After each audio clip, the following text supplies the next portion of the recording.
Jay Hiff, Stretford, Paddock, Manchester United 1, Crystal Palace 3. Joining me is Alex Baggers. This is a live review, and we're struggling to motivate ourselves to talk about what is just a complete embarrassment of a performance by Manchester United. Baggers, go on. It was dreadful from straight away coming out.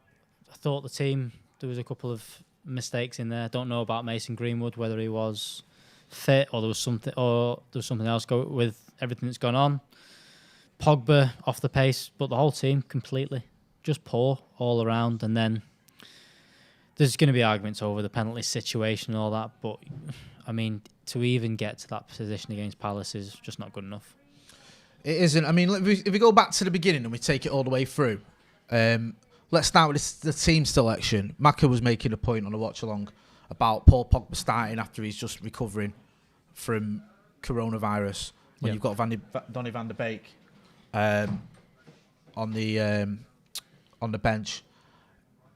I mean, did that make much sense to you? Because I mean, Pogba was as bad as I've seen him today. Yeah. But I will give him, the benefit of the doubt, the fact that he is recovering from coronavirus. But that begs the question: surely that must have been shown in training. You must see he's not with it. Well, again, we've mentioned this a lot about the questions about why you signed Van der Beek and saying, is he better than Pogba? Is he better than Bruno? Probably not. He's probably on similar levels. He came on today and played. I thought looked really sharp. Got his goal. Got his goal for his goal, wasn't it?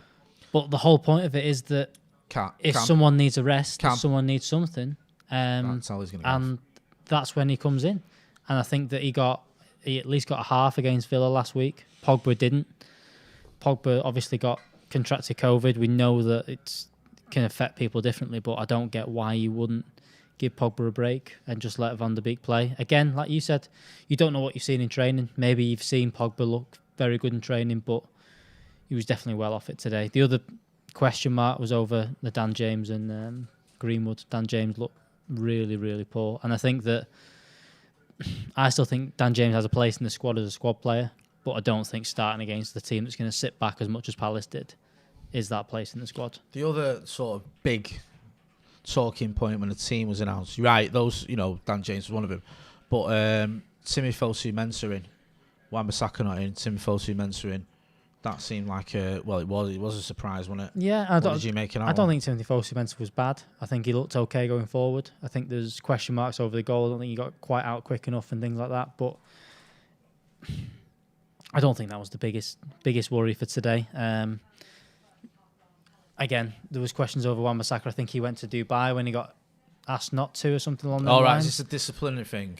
Maybe it's disciplinary. Maybe it's a case of quarantine. I don't know. Maybe I know there's a lot of you in the chat. Sorry to interrupt. I know we'll get to comments in a minute. I just want to get... Maybe. Sorry?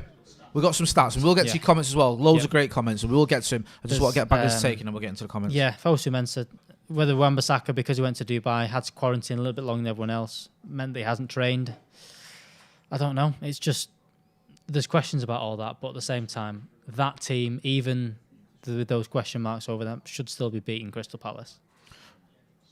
Can we take any positives from today? Is there anything you say, at least he did well, or at least he's okay, or at least, McTominay, I thought was all right today. I think that there's been a question over whether he can play in midfield alongside Bruno and Pogba, when Matic has been the one that's done that. And I think he did all right today. I think he looked okay. I think he made some really good recovery tackles. I think he did all right. I think he looked okay going forward as well. I think Fosu Mensah coming in and looking like he can be an option out there is another maybe positive. And the only other slight positive was Van der Beek coming on. And Van der Beek, I thought, he looked great, sharp. Great finish. Great finish, yeah. I know people don't like this when we lose, and I'll mention this briefly and then we'll move on to the comments. But I mean, I was saying it in the watch along a lot, so I'm going to repeat it. I mean, yes, we weren't good enough. Yes, Palace deserved to win, but the referee didn't help. No. I mean, that whole penalty situation altogether. VAR's come in to try and sort this out. I don't think that is a clear handball. It looks like it's either hit him here. I don't know what else he can do with his arm. He's not... It seemed like he was running. He's running, I mean, I know obviously we've got our, United I don't think there was something there. Also, there was a bit of controversy with the retake because it seemed a bit harsh that David De Gea was off his line when it was barely off his line if he was. I mean, from where I'll have to see the replay again, but it did look harsh. And then people saying, well, it takes the piss that they've changed the penalty taker. Because it seems like you're giving yourself a bit more advantage. Because you think, actually, he's a took one and missed. Let's give another guy a chance. Which isn't retaking a penalty. They're showing it again there on Sky. And I don't think De Gea's fully come off his line. He has. He's took a step off his line and he's not got... Is he still there on his right foot? That one's up in the air. So he's off the line there. Right.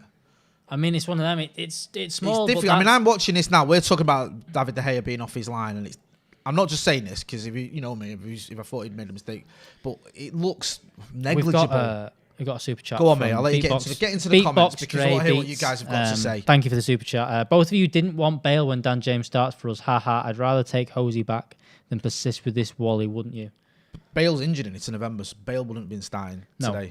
Or is he not? And I was on the podcast the other day, and I was saying, I think there's a chance that Bale could come in and do a job. But I think it's still a risk. I still think Can you make that bigger cap? Madrid would have asked us probably to pay all the wages. You'd probably be on paying him $500,000 a week. So I think that if Gareth Bale, Gareth Bale is going to come in and do well for Tottenham. I have a bad feeling. The thing is, right, and I get where people are coming from because we've missed out on a lot of signings. We haven't made them, and you look at it and you go, why haven't we got Bale? But I don't think right now, he's like, oh, we should have got Bale. We should have got Reguilon. For me, I'm looking at some of the players we've got. I love Marcus Rashford. He's probably my favourite player. I love Anthony Martial. I love Bruno Fernandes. I didn't even notice him for about 80 minutes today. All three of him. And that's not typical of them. I feel what went on there, they were all anonymous. I feel like there's... And I only noticed Pogba because he kept giving it away. And again, we've dealt with that because, you can say, all right, is he still recovering from the COVID, which I get. But why were so many of our best players just not at the races? I don't know. And I think there's something I think looking at what happened with Chelsea last season, they had that little run in the transfer market where they signed players before outside the window. They signed Ziyech and they kind of got linked to all these players, and they got Werner and things like that during lockdown almost. And I think that they got a lift just because the club looked to be moving forward. I think the other players went, we've got to step it up. We've got to be better, Also, look what's going to come in and around us. Whereas for United, I think it's almost like the start of that Jose season where there's so much pressure on these lads to perform because they don't look like they've been backed by elsewhere. They've not got players coming in. They're not getting pushed. And I don't know. It just looks... A few people in the comments. I'm just trying to get in the comments there. Someone there saying Bruno Fernandes says Poch in. I think he's taking a minute there. Zane's been in with another super chat. Jay, get ready for the masterpiece tonight. I have to support Arsenal tonight as well. Who are they playing? Woods have made a good impact, someone's asking. Yeah. I don't really want to go on and on about players that aren't here because I think the players that were today weren't good enough. But my thoughts on Ismail Assar, get him who is a good option. The thing is, it doesn't matter. That 11 players that came out, even with Dan James in it, even with McTominay and Matic, even with a poor, not fully fit Pogba, even with Fosu Mensah, should beat Crystal Palace. 100%. It doesn't matter how many more games they played. Crystal Palace are a team that's going to be fighting for either around the 10th position at best. That's what their aim is for this season. It's stay in the league, and if you get a good run, you're going to finish 10th. It shouldn't matter who United put out. No. They should still beat them. And it was so many little mistakes of just giving the ball away simply. It wasn't a case of, Dan James got a lot of blame in the first half, but it wasn't like he was getting loads of service and there was 10 times he was in a perfect position and didn't put a cross in. I'm not saying he was good. Yeah. But it wasn't like the rest of the team were doing great and everything was breaking down through Dan James. The whole team, Bruno Fernandes, Pogba, Martial, Rashford, all of them were poor. So there's a lot of comments. I'm just trying to read some of the comments. A lot of people saying about Victor Lindelof. Poor again. Poor. People saying Smalling to do a better job, get rid of Lindelof. Lindelof at fault for 2 goals. I mean, I know it wasn't a goal, but there was the header to David De Gea, which almost led to a goal. Yep. There was the penalty, which, all right, you can argue it wasn't a penalty. But then the third one, I mean, for me, when that ball comes in, just clear it, get rid of it. And it was like, I don't know, it looked to me like he tried to control it. Lost out to Zaha and then couldn't get close enough to him. I mean, it was poor. And Lindelof's had a very sort of erratic season last season, shall we say. I don't think he was as bad as some people made out. And defensively, on the whole, for the whole of the season, our record wasn't that bad. But there were quite a few mistakes towards the end. And I think there's a big question mark over Victor Lindelof. And he's not done himself any favours today, has he? No, he looked really poor again today. And I think there'll be players definitely pushing for his position. I think Ollie said this week, Baye's back fit. And he'll be pushing for it. Twanzebe's not 100%, but he's back in training and stuff, so he'll be pushing. And I reckon Ted and Mengi's going to get run out against Luton. And do you know what? Right now, if he puts a good performance in, I don't see him not playing more games. Also, guys, don't forget to hit like, get involved in the comments, give us a subscribe as well. We'll put a subscribe link in the chat. Do subscribe to the channel if you're not doing. We've got another super chat in from Healthy, the Mountaintop. If Ollie doesn't come out in his post match and just say he needs more players, I'm going to put my nan's head through a window. Don't do that to your nan. Don't do that to your nan. We're not going to condone that in any way, shape or form. No, let's not. We're not going to condone any violence, especially not violence against the elderly. And I don't think Ollie's not going to do that. I think what he should do is slate the players today for not being good enough, because people blame him today. You know, I think Steve mentioned it in the game. Ollie didn't go out there and say, Luke Shaw, don't get close to your man. Victor Lindelof, handle the ball and make an absolute pig's ear of half of the things at the back. And I don't think Ollie's going to come out and say we need players. I think there's going to be the question, but he's going to say, of course we, because the problem is, you saw how Jose did it when the people said to him, "Do we need players?" and he goes, "Definitely, this squad's not good enough." And you can make this squad that's obviously lacking confidence as it is even worse. No, you're right, and the thing is, right, Ollie's a little bit sort of stuck, because everyone now will be going, we need signings like you mentioned, and you know, we need Jadon Sancho, Ollie needs to go and tell them, we'll mention this on a watch along, you know, I want Ollie to sort of go to the board and go to Woodward or whoever and say, look, you know, we need signings or whatever, but if they don't sanction those signings, he can't force them to, and what to do, the only option he's got is to really sort of do anything dramatic, is to quit in protest, and I don't see that happening. I don't really want him to quit. So Lands in the comments there. Lindelof, all 3 goals, 0 tackle for the first goal. I agree. Paul. I mean, the question is, how long can Ollie sort of stick with him? Does he give him another chance next week, or does he go, right, you know what, bring in Eric Bailly? Axel, apparently he was saying he's back in training now, he's not that far off. Does he deserve a chance? We've got Luton in midweek, haven't we? I think so. Sorry, go back to that super chat there. Carl just went past. I should be able to get it on here. Maybe it's from Mohammed. Maybe it's fatigue and short rest period. Felt like I was watching a Van Gaal team. The sideways passing and pointless corners. I mean, I was going to say it's not as bad as a Van Gaal team, but you know, it was. It was as bad as Moyes' team. That getting beat 3-1 pretty comfortably off a Palace team, which they've got some good players, but you know, if they finish 14th, they'll probably be happy with that. So it was very similar to the Palace game last year. Exactly the same. There was similar mistakes. Pogba gave the ball away against Palace last year. We saw a mix-up between Victor Lindelof and David De Gea. We saw all those things today. We weren't at the races. We weren't defending properly, and we weren't taking our chances, and we weren't even converting our chances. No. I mean, this, you know, you're right. It's very similar. Yeah. You talk about Dan James. The difference was against Palace last season. Dan James got a goal this season. He just looked lost, and more question marks. There's more question marks about Dan James. Yeah. There's more question marks about Victor Lindelof. I mean, we know players that aren't going anywhere. Pogba had a bad game. We've sort of spoke about that. Rashford, Martial, we spoke about that.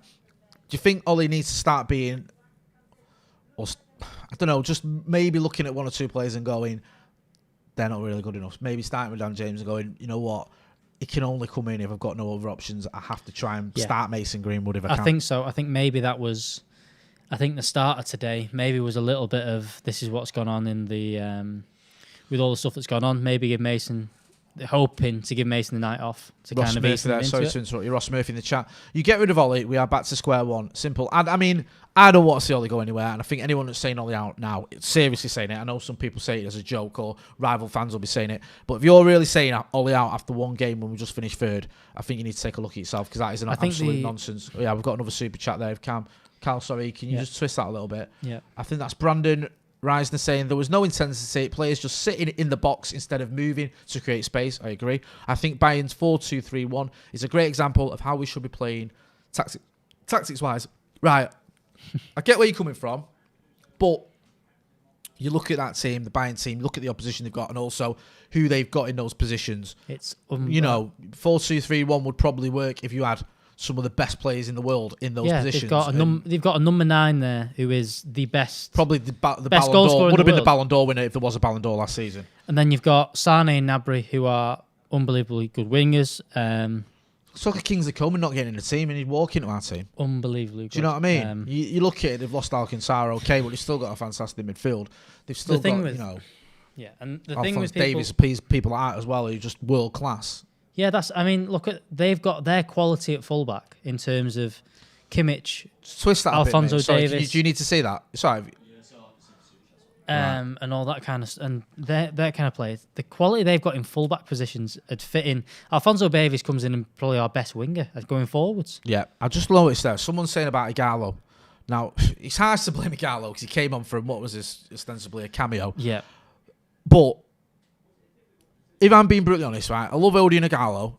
It was a breath of fresh air when he joined the club. You can see how much it means to him. He's a massive United fan. He came in, he scored some goals, scored some great goals. But I don't have the confidence when he comes on that he's going to do anything. No. Personally, and I'd love to be proven wrong. I'll read that in a minute. To be honest, for the amount of time he's going to play, I wouldn't be too worried. But you look at, again, you use Chelsea as an example this season. They brought Werner in. Tammy Abraham was their top goal scorer last year, and he's now going to sit on the bench. Yeah. And now they've got their top goal scorer from last year coming on. Imagine if United could do that with Martial. Imagine if you could say, if you've got a centre forward there who's going to start, and you're going to be able to bring on Martial, you're going to be able to bring on someone like Marcus Rashford. We can't do that at the minute because we've not got the players. Lee262 says, Rashford has been poor for months, no threat whatsoever, playing on the left. Bailly has to start with Lindelof. United still look very predictable. I don't know about Rashford being poor for months. I've had this argument with a few people. I mean, he was man of the match against, was it Palace towards the end of last season? He was, yeah. Looks a bit off the pace in the Europa. I get it. Wasn't great today. I don't think he's fit. I think Steve was saying something similar. I don't think definitely issues there with his fitness. I mean, he broke his back, didn't he? About 6 months ago, whenever it was, against Wolves, where he was out for sort of what would have been the rest of the season. Came back in, has shown sort of glimpses of the old Marcus Rashford, as I said, that man of the match performance, one of them, and some goals. But he's not back to his best yet, and it may take him a little while. And I think the fact that the way Luke Shaw plays, and the fact that he doesn't offer something going round him, and doesn't get past him, and doesn't. And you kind of get to the point where they know that just give Luke Shaw the ball because everyone slagged off Dan James. I've not seen Luke Shaw put a decent cross in for 2 seasons either. So, those other options. Wayne Davies says, how much are they paid? They are paid enough to stay fit. It's not about. I mean, I don't think if you're giving extra money that makes you stay fitter. It doesn't matter. Personally, again, it doesn't matter how fit you are in terms. You have to be match fit, which means you have to play football games. That's the only way you could do it. That's why. Probably last week, if we'd have come in, everyone would have looked a bit leggy and done that. There is some excuse to the fact that these teams have played 2 games this week, and a lot of that could be, that they may be tired, but they've also got in pre-season. That's what you want to do. You want to get 90 minutes into people's legs and stuff, and they look like they've played extra games of football. Do you think that how much does that come into it? You mentioned that they've played extra games of football. They've had obviously the League Cup, and they played against Southampton on the opening weekend. United had a game against Villa, which was a friendly in every sense of the word. And we had no Pogba, Martial, Greenwood. Matic didn't play. Did McTominay play? I don't think McTominay played. I'm not sure. I did watch it, but I fell asleep. That's how exciting it was. A lot of players missing. Yeah. So, they didn't really get... Not everyone's got minutes. Paul Pogba you could clearly see that just lacked match sharpness altogether. There's a lot of Ollie slander in there, and it's just... I get there's anger, right? And whenever we lose, you get anger. Yeah. And that anger's either directed at certain individual players, the manager, the board, Woodward, or all of the above. Yeah. And I get it. But I think at the end of last season, when Ollie finished 3rd, I think you can see what he's trying to do. You can see it from me personally, me may disagree, when he was bringing through the likes of Mason, I like the way he did it, Brandon Williams, bringing them youngsters through. The fact that, he got Pogba to sort of stay and was happy, and all right, you can argue how much of that was the fact that Real Madrid weren't coming in with him, but he seemed to getting the best out of Martial and Rashford as well. So I can see what Ollie's trying to do, and I don't think now you go, well, no, he's not up to the job. I think he just we need a better, stronger squad. And this is the thing, is that we've had excuses for ever since. Got some stats coming up here as well. Just ever since Fergie's left, we gave excuses for why David Moyes didn't get any money. You kind of agree. You could kind of agree with that maybe he wasn't the right man and maybe shouldn't have been backed. Look at this, Baggers, right? We had 16 shots on target. 16 shots in total, sorry. Possession. 4 on target to Palace's 13 shots off in total and 5 on target. 76% possession for Manchester United. They've had 24% possession and managed to get 13 shots away. I mean, we've had lots of the... But, I mean, that to me looks like... You mentioned Louis van Gaal, or someone in the comments mentioned Louis van Gaal. Those are like Louis van Gaal stats, Dan. Do you know what? Louis van Gaal, we always seem to have loads of possession and do... I praised McTominay there, but in that game. But at the same time, do you think that with someone like Matic kind of breaking things up a bit better, that because they've done that 24% and 13 shots means they've got on the counter and managed to create something every single time. And someone like... Okay, they've obviously got the 3 goals, but there was I think it was Ayew had a good shot saved by David De Gea, and a lot of our shots, when you look at him, I mean, I think Bruno Fernandes and Pogba had one which was glorified pass backs, basically. I mean, that 4 on target may as well be 1. One clear chance United have created today. I mean, one clear chance in a game like that against Crystal Palace. It's not good. It's, again... Yeah, okay, there's no crowd there, but you're still at home. Yeah. Do you know what I mean? It's still Old Trafford and you still expect us to turn up more than we did today. Next, going forward, does Ollie ring in the changes? Does he say Dan James out, Lindelof out? It's a strange one because we've got Luton, back in. Luton in the week, so it's a good chance to give players like Donny van der Beek some minutes, maybe change things up at centre-half. But at the same time, if you take Rashford, Martial and Greenwood out of the team, or if you start Greenwood and take Rashford and Martial out... Yeah. Who do you bring on? Who do you bring in there? Numbers, man. We've got no one really to rotate. Do y'all ever do call-ins to talk on the show with y'all? I'd be very interested to join y'all for a chat. Wow, yes, Joe Smith, who's off camera, is Monday evening, I believe, at 7. Not sure. We'll announce it anyway. Monday evening, there's going to be a phone-in. It's going to be the 2 Joes, I think, Joe Smith and Joe McGrath. You're going to be able to phone in. It's like, we used to have it on a Thursday night when we were full-time Devils. You used to have the Thursday night phone in with Webby and Joe and myself and a few others. But yeah, we're bringing that back on a Monday night with the 2 Joes. So yeah, what I hear from you, we'll be putting out on socials. It'll be live. You can phone in, get involved. What I hear from you guys, because obviously, there'll be a lot of anger after tonight. A lot of people wanting to know what's going on. A lot of people now will be looking and saying, just get fucking Jadon Sancho. We're seeing it in the chat. We're seeing it in the comments. Lots of people saying we need Jadon Sancho. Now, and on the watch along, we were talking about it.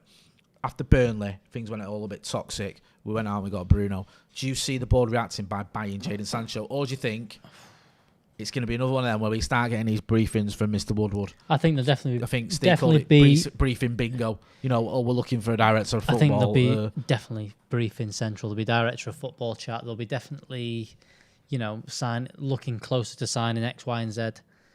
I think before 2 more, we've got probably another week, we have to get more players in. And I think that 2 at the minimum. We need, if it's not Sancho, we need, by the looks of things, a left back today. I definitely think we need to improve at left back, and we need a forward of some sort. You said Sarr from Watford. Yeah. I think there's going to be more. There's going to be loads more players linked to us, but we need someone. And it needs to be someone with quality as well. It can't just be, and again, not to disrespect him too much, it can't be an Odion Ighalo one. It's not an emergency signing. It's a signing of, we need to get a player of some quality in to improve that front line, because, like I said, you can't. I said you go into a game against Luton on Thursday and you can't get 3 players together if you want to rest your 2.